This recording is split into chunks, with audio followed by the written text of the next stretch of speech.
చెప్పినటువంటి రోజు నుంచి ప్రభుత్వం అధికారంలోకి వచ్చినంత వరకు కూడా 3 నెలలు దాదాపు 4,000కు మరి 3,000 కలిపి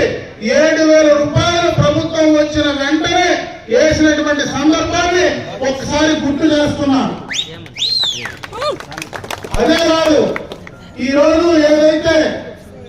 తల్లికి వందనం కార్యక్రమం గత ప్రభుత్వంలో చదువుకునేటువంటి పిల్లలుంటే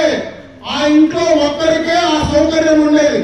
చంద్రబాబు నాయుడు గారు ఇచ్చినటువంటి మాట ప్రకారం ఎంతమంది బిడ్డలు చదువుకుంటూ ఉంటే వారందరికీ కూడా వేస్తామని చెప్పి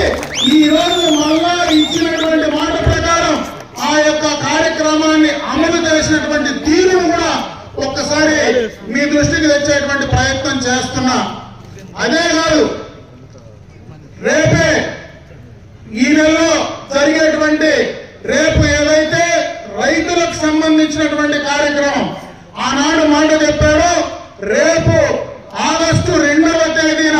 దాదాపు అటు కేంద్ర రాష్ట్ర ప్రభుత్వాలు కలిపి మొదటి విడతగా 7,000 రూపాయలు